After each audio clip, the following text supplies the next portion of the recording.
Desde tiempos inmemoriales, se cree que el océano es un ambiente hostil y peligroso para el hombre.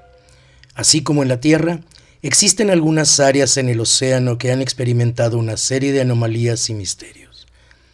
El área más popular para los fenómenos enigmáticos que lo caracterizan es seguramente el Triángulo de las Bermudas, un área en el océano Atlántico cuyos vértices son representados por el archipiélago de las Bermudas, la isla de Puerto Rico y la punta de la península de Florida. Pero, ¿es esta la única área con este tipo de fenómenos? Buenas tardes, sean todos bienvenidos una vez más a un episodio en el que estaremos analizando y estaremos viendo desde otro punto de vista esta área conocida como el Triángulo de las Bermudas.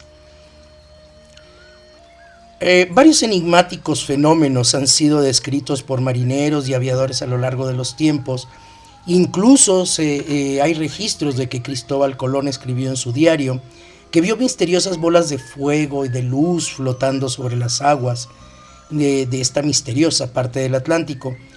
Los investigadores han postulado varias hipótesis para justificar los fenómenos que desafían las leyes de la física y las misteriosas desapariciones de aviones y barcos de todo tamaño. Incluso la presencia de un túnel de espacio-tiempo con distorsiones magnéticas, de un fenómeno que aún se desconoce. Hay quienes piensan que en la parte inferior del Triángulo de las Bermudas existe una gigantesca pirámide de cristal, un generador de energía antigua, la cual provocaría el mal funcionamiento y que sería un remanente de la mítica civilización de la Atlántida, hundida hace más de 13.000 años en el océano Atlántico.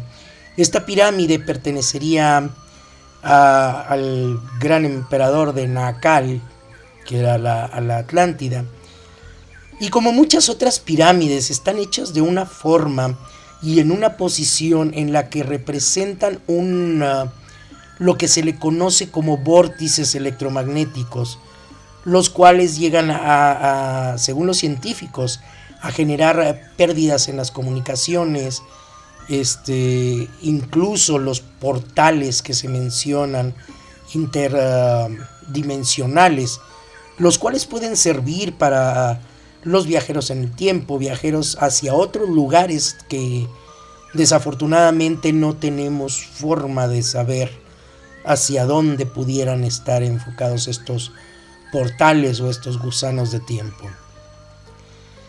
Sin embargo, las historias de desapariciones inexplicables en el Triángulo de las Bermudas comenzaron a llegar cerca de 1950 y se ha informado de forma constante desde entonces, dándole diferentes explicaciones, desde, como decíamos, ovnis por el continente perdido de la Atlántida, anomalías magnéticas, incluso se llegó a hablar de piratas, de hundimientos deliberados, huracanes, mal clima,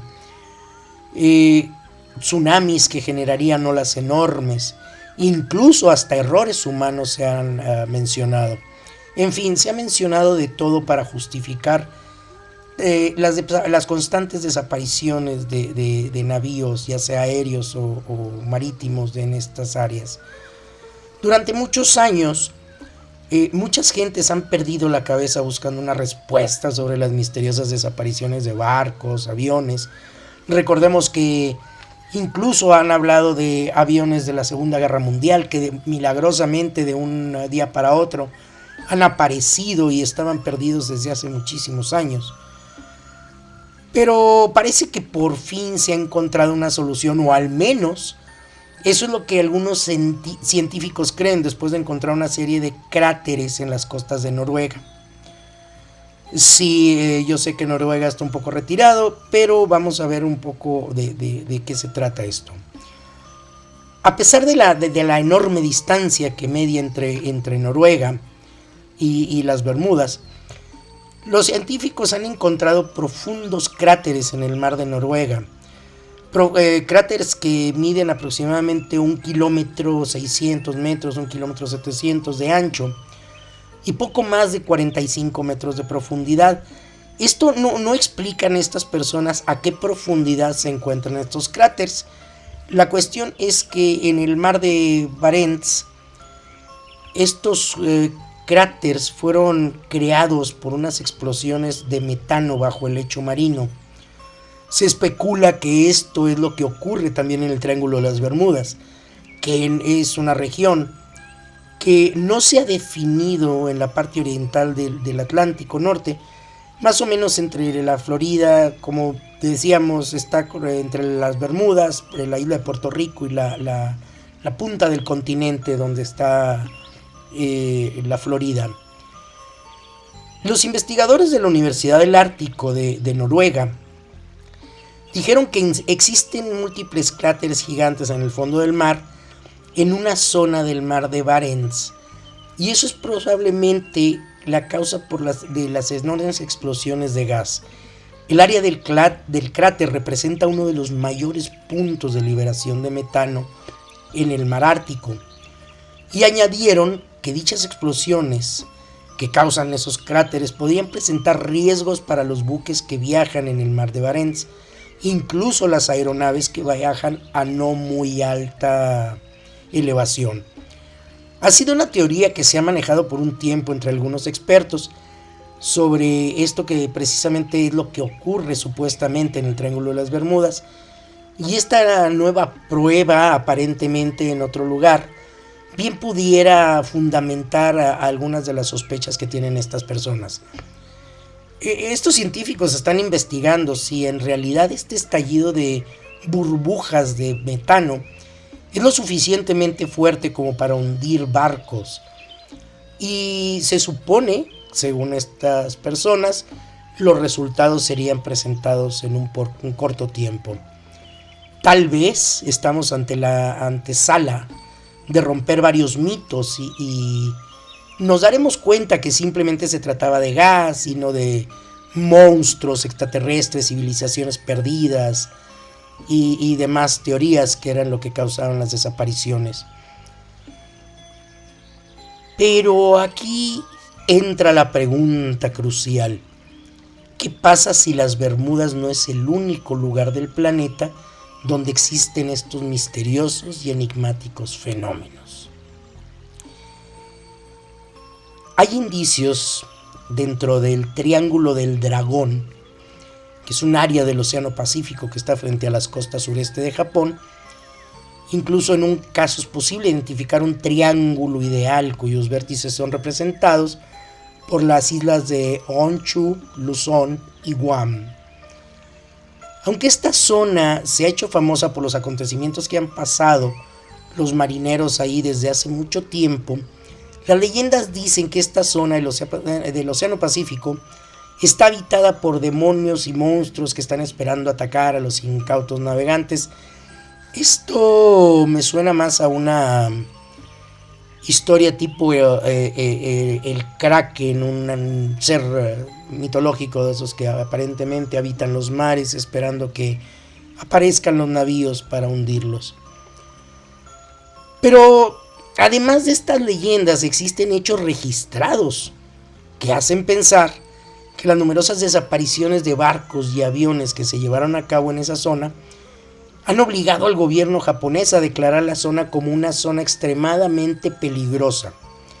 Según los reportes de Charles Berlitz, escritor estadounidense conocido por sus obras de fenómenos paranormales, y incluyendo los ocurridos en Japón entre 52 y 54, menciona que Japón ha perdido en esta área 5 buques de guerra, nada más y nada menos. No estamos hablando de una lancha de pesca, no estamos hablando de un yate familiar, no estamos hablando de una embarcación, vaya, que pudiera ser de mediano tamaño o chico. Estamos hablando de buques de guerra, y todos estos milagrosamente se desaparecieron y se desvanecieron en el aire sin dejar ningún rastro. Muy similar a lo que pasa también en el Triángulo de las Bermudas. En 1955 el gobierno japonés comisionó una expedición en este tramo de agua, en esta área, para tratar de arrojar luz sobre las misteriosas desapariciones, y evaluar el peligro real de las coordenadas geográficas, para no basarse en una noticia que bien pudiera resultar una noticia sensacionalista, que no hay en el mundo noticias de este tipo, de corte amarillista, pero bueno.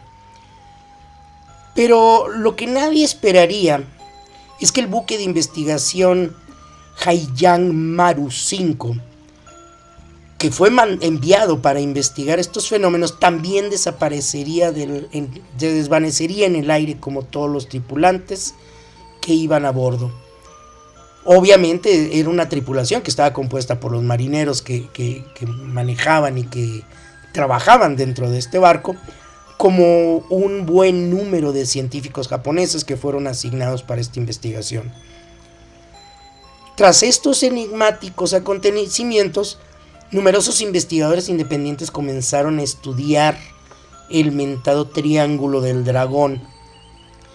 En texto se destaca mucho el trabajo de un escritor, el escritor Ivan Sanderson, que incluye en el área del Pacífico en su artículo The 12 Devils, los 12 cementerios del diablo alrededor del mundo, en el cual Sanderson presentó a la comunidad científica en 1972 sus estudios sobre esta área. Según las hipótesis de los investigadores en el mundo, existen 12 áreas como el Triángulo de las Bermudas, colocados a intervalos de 72 grados en el mundo y más precisamente localizadas sobre la latitud 36 grados norte y sur, 5 en el hemisferio norte, 5 en el hemisferio sur, así como en los polos norte y sur. Esto viene a ser una novedad para muchos, ya que siempre se habló y siempre se especuló sobre el temido Triángulo de las Bermudas. Pero ahora resulta que si quieres viajar y te quieres preocupar por el Triángulo de las Bermudas, pues yo creo que lo vas a tener que hacer por muchas más áreas. Aquí lo curioso es que todos están simétricamente colocados a intervalos de 72 grados exactamente. Y todos están sobre una misma latitud. Aquí esto ya se empieza a poner un poco creepy, por decirlo de alguna manera. La razón por la que el Triángulo de las Bermudas es el más conocido es que es debido a esta zona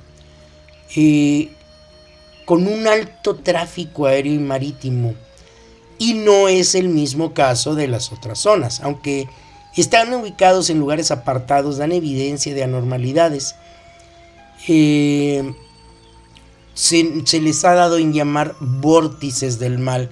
Ya hablábamos del Triángulo de las Bermudas, que es a final de cuentas un vórtice electromagnético, como el que existe en la zona del silencio en México, entre los estados de Chihuahua y Durango, como el que existe justo en la pirámide de Keops en Giza, en Egipto, mejor conocida como la Gran Pirámide por todo el mundo. Y nos venimos a dar cuenta de que existe una odiosa similitud entre las condiciones, entre las ubicaciones, entre las orientaciones de este tipo de edificaciones, que nos hace pensar inmediatamente que esto no es un hecho al azar, no es un hecho fortuito, no es algo que haya pasado de la noche a la mañana y por generación espontánea. Es muy difícil que lleguemos a pensar eso. Sanderson había teorizado que las corrientes frías y calientes que cruzaban estos vórtices podían crear interferencia electromagnética que afectaría a los instrumentos y a los buques, provocando las desapariciones de los mismos. Cosa que se me hace un poquito difícil, ya que pudiéramos pensar eso si estuviéramos hablando de navíos que no cuentan con la tecnología que cuentan en estos días, y sin embargo son fenómenos que, muy a pesar nuestro, siguen apareciendo. Otra área de estas es el Mar de los Sargazos. Esta es una porción del Océano Atlántico que está sobre las islas de las Antillas Mayores, oeste, y las Azores al este. Se sabe que aquí las algas Sargassum proliferam Y son pudiéramos llamar una epidemia, algo así como lo que pasó en Cancún, México, con el sargazo. Estas algas de color marrón suben a la superficie en grandes cantidades, dando a ciertas áreas del mismo un aspecto como si fuera una pradera, ya no un mar. Es como si estuviéramos viendo tierra firme. Otra cosa peculiar del Mar de los Sargazos es el hecho de que siempre está en calma, cosa muy rara, porque estamos hablando de un pedazo de mar, una fracción de mar, no estamos hablando de un lago o de una presa como pudiera ser el lago Michigan, que vamos a ver más adelante. Y a pesar de estar a una alta latitud, el agua siempre está inusualmente cálida. Es bien sabido que el Atlántico Norte es un mar bastante frío, incluyendo, o sea, más bien todo el Atlántico, pero el Atlántico Norte más. Recordemos las temperaturas que se mencionan cuando fue la catástrofe esta del Titanic, que eran temperaturas de congelación en el mar. Cuando Colón se encontraba en 1942 como a 1600 kilómetros de las Islas Canarias, pensó que ya estaba en las cercanías de tierra y sondeó el fondo sin encontrar absolutamente nada. Aunque, claro, el uso de una cuerda larga de 200 brazos, bueno, pues no es un sonar muy viable, que digamos, muy confiable, pero bueno, era lo que había. Unos días más tarde las hierbas fueron tan espesas que el mar parecía que se había coagulado, mencionan en sus bitácoras. Pero al oeste, a los 72 grados meridianos, las hierbas cesaron curiosamente. De un momento a otro desaparecen todas estas hierbas, desaparece toda esta aparente coagulación del mar debido a la enorme cantidad de sargazos que había. Curiosamente son los mismos datos que proporciona Sanderson en sus libros. Incluso recordemos que Jules Verne, el que escribió sobre el mar en su libro Los grandes navegantes del siglo XVII, llamándolo un lago en el océano abierto. Era bastante curioso que una parte de mar con todos los vaivenes, las corrientes, las mareas, etcétera, etcétera, tuviera esa calma tan inusual y esa temperatura cálida. Según Julio Verne, la mítica Antártida estaría justo en la parte inferior del Mar de los Sargazos. Cosa bastante curiosa, digo, para hallar en la Antártica un remanso de agua templada, bueno, ya es bastante difícil y bastante curioso, por cierto. La zona en cuestión tiene una misteriosa reputación, la que es de secuestrar, o sea que eso de secuestrar no es tan nuevo. Se decía que secuestraba las tripulaciones de sus barcos, dejando las embarcaciones vacías, mientras el navío continuaba solo su viaje. Uno de los casos más conocidos es el del barco mercante francés Rosalie, un barco construido en 1838 con nada menos que 222 toneladas de madera, que partió de Hamburgo y se dirigía hacia La Habana, Cuba. La nave fue encontrada el 6 de noviembre de 1840, navegando a la deriva fuera de la costa de Cuba sin una sola persona de tripulación. Incluso tenía las velas desplegadas, como si viniera tripulada por gente o hubiera marinos manejándola. El único sobreviviente fue un canario dentro de su jaula. Vaya, nunca alguien que estuvo en una celda ha de haber estado tan contento. El casco y la carga del barco, estas 222 toneladas de madera, curiosamente estaban completamente intactas. O sea, Aquí descartamos la posibilidad que se manejaba de los piratas. Y incluso los botes salvavidas estaban todos puestos en su lugar. Y nadie tenía claro cómo las personas habían sido capaces de dejar un barco, ni por qué alguno querría arrojarse al mar y dejar el barco, si el barco aparentemente no tenía ningún daño. La tripulación simple y sencillamente, misteriosamente desapareció. Se esfumó, nunca nadie más volvió a saber nada en absoluto de la tripulación de este barco. En algún momento de septiembre o a principios de octubre del 72, el barco Marie Celeste atracó en el muelle 44 de East River en Nueva York, preparándose para recibir un nuevo cargamento y una nueva tripulación. El 7 de noviembre de 1872, a las órdenes del capitán Benjamin Briggs, zarpa con una carga de alcohol perteneciente a la Maser Ackerman & Coyne. Todo esto desde Staten Island en Nueva York, y partió rumbo a Génova, Italia. Además de una tripulación de 7 miembros, llevaba al capitán, 2 pasajeros, la esposa del capitán, la señora Sarah Briggs, y su hija de 2 años, Sofía. Un total de 10 personas. El 4 de diciembre de 1872, el bergantín fue avistado por otro barco, el Dei Gratia, y fue localizado en las costas de Portugal, entre el Portugal y las Azores, y estaba a la deriva navegando a través del estrecho de Gibraltar. No había muestras de la presencia de la tripulación a bordo. Un grupo de marineros del Dei Gratia fue enviado a bordo. El Marie Celeste fue abandonado completamente, la tripulación había desaparecido. La nave estaba en buenas condiciones, aunque estaba completamente chorreando de agua. Solo una de las bombas estaba en operación y en la bodega había hasta 1 metro de agua.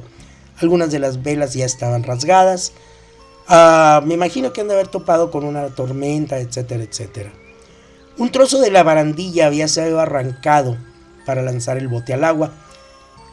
Esto por lo menos aclaraba la forma en que pudiera haber desaparecido la tripulación. Habían abandonado el barco, pero ¿por qué? ¿Qué razones podían tener un marino experimentado como el capitán Briggs para abandonar un barco en perfectas condiciones, metiendo a su mujer y a su hija, junto con 7 miembros de la tripulación, en un pequeño bote, el cual resultaría también muy poco estable en caso de que se hubiera tratado de una tormenta?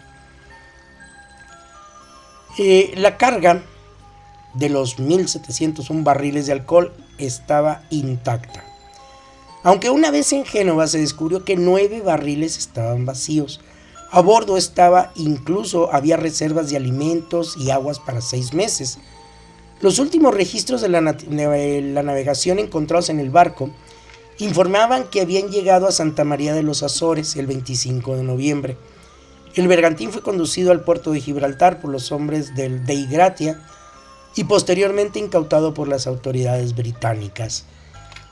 Aquí quiero hacer una pausa para mencionar que en muchas de las ocasiones, fuera de los portales, o por un lado de la teoría de los portales, los vórtices electromagnéticos, etcétera, etcétera, se ha manejado muchas veces la teoría de las abducciones dentro de estas áreas, que muchas personas han dado en especular que se trata de bases extraterrestres submarinas, que es una teoría que cada vez más se empieza a oír y se empieza a manejar en muchos ámbitos. Esto de las bases submarinas de los extraterrestres, cosa que sería cuestión de analizar un poco más y dedicarle todo un programa, porque sí es una cosa un poco interesante, más bien muy interesante, pero sí es un poco complicado a atacar esto desde una forma objetiva. Otra trampa para los barcos y marineros que estaba representada en el mundo. Es el área que se encuentra en Tierra de Fuego, en el archipiélago que está frente al extremo sur de Sudamérica. Durante su primer viaje alrededor del mundo en 1950, el famoso navegante Fernando de Magallanes avistó muchas luces móviles cerca del archipiélago. Algunos pensaron que se trataba de antorchas encendidas sobre balsas a la deriva. Y la idea inspiró al navegante, que llamó a las islas Tierra de Fuego, debido a estas bolas de luz o bolas de fuego, que recordemos ya habían sido avistadas en otra área, en otra latitud, también por el navegante Cristóbal Colón en una época un poquito distante. Las crónicas hablan de un terrible suceso que ocurrió siglos más tarde, y parece que todo sigue estando envuelto en misterio. En octubre de 1913, marineros a bordo de una nave británica avistaron un buque desconocido a la deriva. Cuando abordaron el barco, los marineros descubrieron que la cubierta estaba totalmente podrida, y con horror descubrieron 20 esqueletos que supuestamente representaban lo que quedaba de la tripulación original. Los esqueletos fueron hallados sentados en la manera habitual, en la postura de una persona que participa de un largo, aburrido crucero, la forma desparramada, por decirlo de alguna forma, de sentarse de las personas cuando están aburridas, cuando no tienen que hacer, cuando hay mucho tedio y absolutamente nada que hacer, como me imagino que puede haber pasado en una travesía larga en un barco. Pero todos los bienes y los equipos de la nave estaban intactos. Otra vez. Nada se encontraba fuera de su lugar. Los documentos encontrados a bordo revelaron que la nave había dejado el puerto de Nueva Zelanda 23 años atrás. Yo creo que viniendo a pie hubieran llegado más rápido. Ellos se dirigían a Londres con un cargamento de lana y carne congelada. No quiero investigar cómo estaba la carne, pero la lana estaba intacta. Aquí la pregunta es qué pasó con la nave y qué pasó con su tripulación. Porque digo, por muy aburrido que estés, no puedes durar sentado hasta que te mueras, digo. O sea, eso es ilógico de pensar. Y todo esto, como es de esperarse, sigue siendo un misterio. Sin embargo, ha habido encuentros con aves fantasmas o los que han dado en llamar cementerios flotantes, que no son nada raros en mar abierto. Pero, aquí viene el pero. Hemos estado hablando de áreas localizadas en mar abierto, buques, tormentas, tsunamis, etcétera, etcétera, un sinfín de posibilidades. Pero vamos a hablar ahora de el triángulo del lago Michigan. Aquí veremos que no solo el mar mantiene secretos y misterios. El lago Michigan en Estados Unidos, por ejemplo, fue el escenario de numerosos avistamientos de objetos misteriosos o, como algunos dijeron, aviones fantasmas. Según escribía Dwight Bauer, un historiador marino en su libro Extrañas aventuras en los grandes lagos, la leyenda del triángulo del lago Michigan nació en 1937, cuando el capitán George Donner desapareció misteriosamente de la cabina del barco durante una entrega rutinaria completamente de carbón en Michigan. Todo parece indicar que el capitán había indicado que quería ser despertado cuando el barco llegara al puerto. Pero cuando sus hombres fueron a su camarote no pudieron encontrarlo, a pesar de que su puerta estaba cerrada con llave desde el interior. Dudo mucho que hubiera salido por la ventana, ya que los barcos, cualquier barco, chico o grande, no cuentan con ventanas, si acaso cuentan con escotillas, que son unas áreas muy chicas, y por lo que tengo entendido no son nada fáciles de abrir. Muy conocida también fue la desaparición de la goleta Rosabella, con toda su tripulación y sus pasajeros. Todos ellos eran miembros de una especie de secta llamada Benton Harbor Casa de David. Esto ocurrió en 1921 y no se supo absolutamente nada de lo ocurrido hasta que en el mes de octubre se encontraron los restos de la goleta del barquito. Nadie puede entender qué pudo haber ocurrido, pues estamos hablando de que el barco había colisionado con algo, la proa estaba destrozada y la cabina estaba literalmente arrancada. Aquí lo curioso es que estamos hablando de un lago, señores, no estamos hablando de que era un barco en el mar que pudiera haber topado con una tormenta o con los huracanes estos que se hacen en los tifones.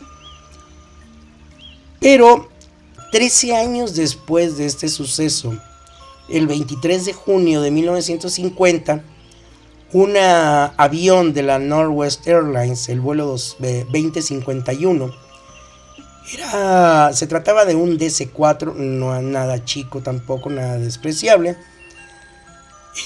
Viajaba de servicio entre Nueva York y Seattle con 55 pasajeros a bordo. Misteriosamente esta nave desapareció en el aire en medio de la noche. Y todo esto sucedió justo cuando pasaba sobre el triángulo del lago Michigan a unos 1100 metros de altura. Al principio se pensaba que el avión se había estrellado en el lago, pero se hizo una investigación exhaustiva y los buzos dieron resultados completamente negativos. Nadie pudo hallar restos de una aeronave, nadie oyó nada, nadie se dio cuenta de algo que hubiera podido pasar. En pocas palabras, no se encontraron restos absolutamente de nada. En mayo de 2014, hace ya relativamente poco tiempo, un padre y su hijo publicaron un video que causó mucho impacto en Estados Unidos. Andrew Ballard navegaba tranquilamente en un barco de pesca por el lago Michigan. Era una mañana despejada, soleada, en la que la calma invadía todo el lago, cuando de pronto empezó a levantarse una espesa cortina de niebla que avanzaba hacia ellos como un muro sobrenatural. Hagan de cuenta, no sé si hayan ustedes visto la película que se llama La Niebla o The Fog. Era así, una cortina, literalmente una pared de niebla que estas personas empezaron a ver que avanzaba hacia donde estaban ellos. Obviamente no podían creer lo que estaban viendo, así que para dejar testimonio recogieron la imagen de inmediato con la cámara y no tardaron en enviar el video a los periódicos locales. El lago Michigan es uno de los 5 grandes lagos de Norteamérica y a su vez es el 5º más grande del mundo. Se estima que tiene una profundidad aproximadamente de 280 metros. Dispone de bellísimas playas de arena blanca teñidas de un toque misterioso que hace que desgraciadamente la gente vaya más atraída por las leyendas que por el paisaje. A estas playas, a estos remansos que se encuentran en el lago Michigan, les llaman las arenas cantantes porque tienen mucho cuarzo en su arena. Y cuando las personas caminan sobre ellas suelen emitir un sonido. No sé si alguna vez hayan tenido dos cristales de cuarzo en la mano y los mueven, hacen un sonidito muy peculiar. Y ya son muchas las personas que han perdido la vida en estos fenómenos. Pero hay más. Existe un libro escrito por el marino Dwight Bauer que se llama Strange Adventures of the Great Lakes, que era el que mencionábamos hace un momento. Aventuras misteriosas en los grandes lagos. En él el escritor nos habla de la oscura leyenda ya que se ha dado en llamar el Triángulo de Michigan. Y explicaba, por ejemplo, cómo desaparecían en su teoría los barcos a lo largo de las aguas contenidas en el triángulo, que fácilmente se pueden trazar en un mapa. Algo parecido ocurrió con el Strange, un buque que se hundió en la misma zona y que reapareció semanas después completamente destrozado.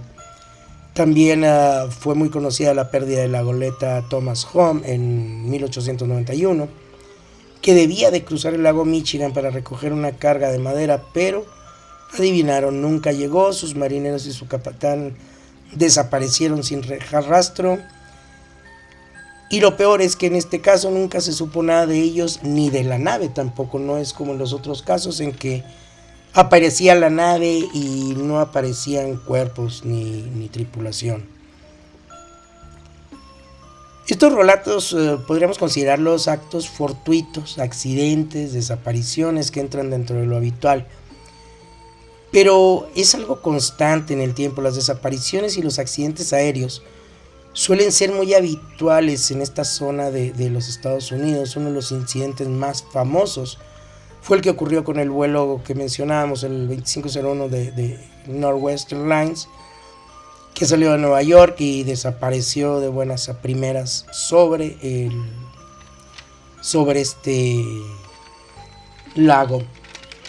Cabe destacar que los amantes de la ufología también tienen marcado el lago Michigan como un escenario de referencia para registrar avistamientos, tomar videos o fotos de objetos voladores no identificados, puesto que son muchos los testigos que afirman haber visto platillos, incluso sumergirse en las aguas del lago o sobrevolar las inmediaciones habiendo salido del lago y después regresar otra vez al mismo lago. ¿Será simple fantasía, casualidades fatales? Sea como sea, vamos a tener que seguir expectantes ante las noticias que aparecen sobre el lago Michigan. Un lugar muy bello, extraordinario, pero extremadamente misterioso. Como les comentaba, hay 10 áreas identificadas en el mundo sobre esto, que son el que mencionábamos, el Mar del Diablo, el Triángulo del Pacífico frente a las costas de Perú, en el Golfo de San Matías en Argentina, en el Ártico, en pleno Polo Norte, y en la Antártida, y en el área del Mediterráneo, en el Mar de Alborán, sobre el Golfo Pérsico, en la parte oriental de la isla de Australia, y en una pequeña área de Nueva Zelanda, y obviamente en el Triángulo de las Bermudas. Todos estos acontecimientos misteriosos han dejado perplejos a los investigadores. Las misteriosas desapariciones de barcos, aviones, personas han llevado a la gente a creer en la presencia de poderes sobrenaturales en estas regiones. La ciencia ha fallado una y otra vez tratando de dar una explicación lógica a todo esto. Recordemos que lo que sí es un hecho es que estos lugares, sean sitios de abducciones, bases extraterrestres, cráteres con erupciones constantes de metano, a final de cuentas, todo esto sigue siendo un misterio, y lo que sí es un hecho comprobado es que estamos hablando de áreas que son vórtices electromagnéticos, que desde los tiempos de los egipcios se han manejado como lugares sagrados por su orientación, por su localización. Son lugares que no son al azar, no aparecieron de la nada.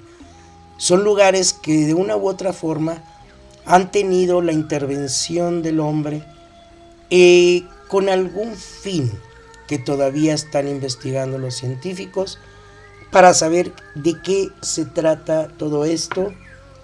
Hablan mucho de lugares que marcan calendarios de lo que es un año astral, que estamos hablando de miles y miles de años.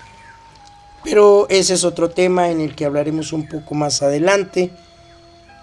Por lo pronto, gracias por habernos acompañado y recuerden que, como dijera Henry Wadsworth, todo llega para el que sabe esperar. Vórtices electromagnéticos, bases extraterrestres o simple y sencillamente tormentas y sitios con erupciones de fallas geológicas. Al final de cuentas, verdad o mito, usted decide. Muchas gracias por habernos acompañado. No quiero despedirme sin antes agradecer y mandar un caluroso saludo a Salvador González, César Ramsay, Rodrigo Aguilera, Connie Varela, Gera Álvarez F., Eduardo Zamora, Sony Velázquez, Silvia Aguirre, César Gamboa, Berta Alicia Luna, Floricel Galaviz, UPN Playa del Carmen, Leo Muñoz Flote, Fanny Varela, Héctor Velázquez, Ofelia Ayala de Monterrey, Agustín Ponce, Enrique Baeza, Eli Saucedo Velarde, David Ibarra Valdés, Mario Alcázar, Víctor Joel Castellanos, Mario C. Contreras y César Manzano. Muchas gracias a todos ustedes. Les recuerdo, nos ayudan mucho si se suscriben en nuestros diferentes canales. No importa en dónde nos oigan, por qué canal nos sigan. Suscríbanse en los demás. Estamos a sus órdenes en Spotify, iVoox, en YouTube y en las páginas de Facebook. Nos van a ayudar mucho. Muchísimas gracias. Siéntanse libres de compartir estos programas y pasárselos a quien ustedes consideren que les puede interesar. Muchas gracias. Tengan todos ustedes excelente vida. Nos vemos en la próxima y muchísimas gracias por estar con nosotros. Hasta luego.